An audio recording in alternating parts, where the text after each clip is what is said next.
Hey, Joe Gill here. I'm here to do the part two of Cuba. However, I'm trying something a little bit different. I'm actually in Las Vegas, Nevada. Of course, I'm in my hotel room, so I'm going to film from here. And I'm going to try holding my camera this time. Anyway, I'm here to do a video. I was part two of Cuba. The reason why I wanted to do a part two of Cuba is because I was there in 95, 99, and in between 95, possibly around 97, something happened. I think what happened was a lot of Western tourists, maybe Canadians, I don't know, complained about a lot of the outside women, working girls coming in and harassing, well, they would probably call it harassing, trying to pick up on the men and stuff like that. So Castro basically sent troops in or something like that to liquidate the city and literally basically closed off the city. Basically, strict enforcement. I mean, literally had, kind of the locals sort of a little bit scared and looking over their shoulder and stuff like that. But literally closed it off in a sense, basically making it that if you didn't work in the town or didn't have immediate family, you couldn't come in. So literally zilch, no outsiders. So it was like there wasn't as many girls running around picking, hunting you down and picking you up. So basically, it turned me from hunted into hunter.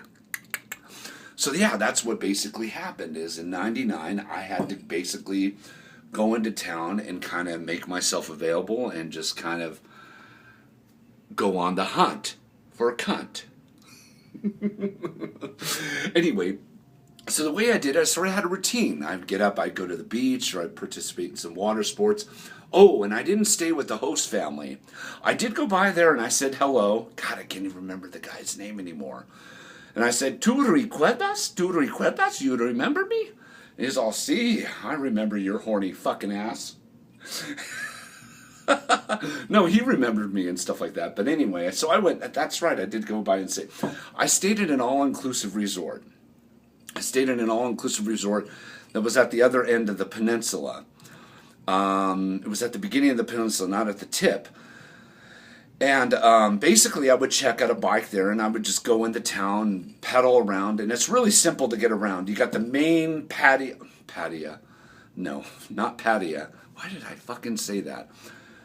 Cuban Beach Road. It's Avenida Primera is the name. It goes all the way down all the hotels. Then behind it on the other side from the beach, from where all the hotels are, is like a residential. It's all residential. It's like cute little houses and stuff. Well, they're not so cute. They're kind of fucking run down, to be honest with you. Stores, shops, anyway. And you just kind of pedal through the streets and just kind of look, Hi, anybody want to fuck a white boy?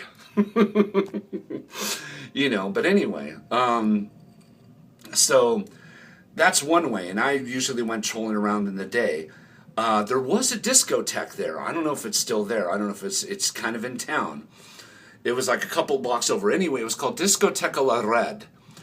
And the funny thing is I ended up boning, sleeping with a chick, and I finally went there towards the end. Basically, it's kind of a discotheque that's right in the town. The other discotheques, remember I mentioned something in the part one, like about La Bamba? Those were like way kind of outside of town. And right next door to it was another discotheque. And those were the bigger, popular ones. And also there's another discotheque way on the other side at the tip of the peninsula, too. I don't know if that's still there. Like I said, this was 17 years ago. But I wouldn't mind going back. I seriously wouldn't mind going back and maybe giving you guys an update. Maybe I'll do that sometime. But anyway, so I go there, and I was with three gals. So I went there and picked up this, was talking to this gal, and I ended up giving her my room number. I only talked to her about 5 minutes or so. She ended up calling my hotel. She remembered my room number, and she's all, hey, you want to come over? You want to come over and visit me and all that stuff? And I'm like, yeah, sure. I was all shocked and freaked out because I was only talking to her. I didn't even talk to her for the rest of the night. So I went over there. Of course, I got my bike and I pedaled, and it was all the way almost on the other side of the peninsula.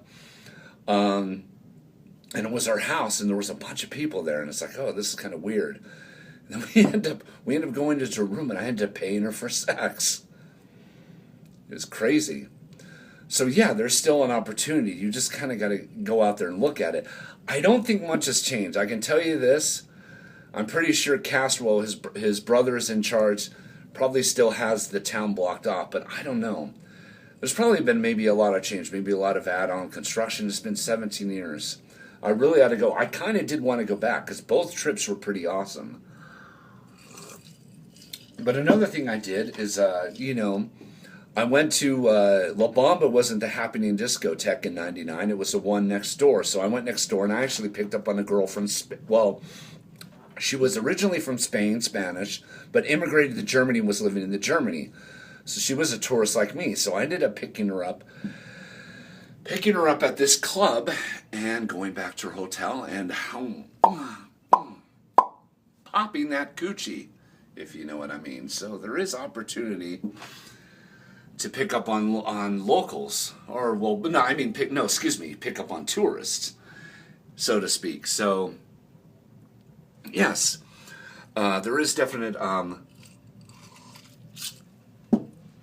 opportunity, but that was kind of the big change. The big change there. But I was with a total of four different gals. One I was sort of seeing, and she insisted on writing letters. I mean, one I went back and slept with several times, and she insisted on continuing writing letters to me and stuff like that. Wanted to write. She sent me a couple letters, believe it or not. Wanted me to come back, saying she wasn't going to charge me. I said, look, I just wasn't as serious as you. I'm sorry.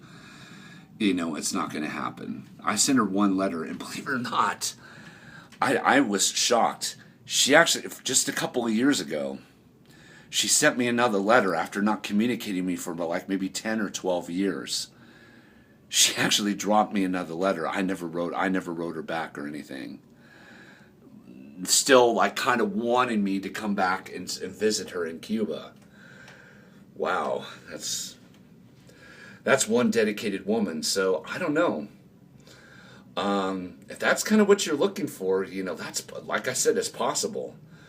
And what my thing was I just told her, look, I paid you for sex. It's just, that's all I was looking for. That's what I said in my letter back to her. She sent me a letter back and says, look, I won't charge you and da-da-da-da-da, and, that was just so I can earn money to help my family and da-da-da-da, or whatever. So I don't know what her intentions were, is just to have an ongoing long-distance relationship, or did she eventually want to, tie the knot and move over? But anyway, so as you can tell, Cuba had, in the late 90s, had a bunch of opportunities for whatever type of relationship you wanted to establish over there. But now, I mean, who knows? But, update, you can fly to Cuba. I just found out that United Airlines has direct nonstop flights from Houston, Texas to Havana. Although I would recommend Veradero if you like the beach and the resort and the sun and sand surf. So maybe look into that. They were saying, you can go, but you have to go with an organized tourist and da-da-da-da. Well, now you don't have to worry about it. You can fly. You can fly now from Houston. So any of you people out in Texas or whatever, if you're watching in the Houston area or within a reasonable drivable distance, you can go. Anyway, that's basically all. Excuse me. Stay tuned. I'm going to go to Europe in my next video. I'm going to do Amsterdam, Holland. So stay tuned. Thanks for watching. Like, subscribe, comment. Do what you got to do. Hang on. One more sip. This is Joe Gill saying bye-bye.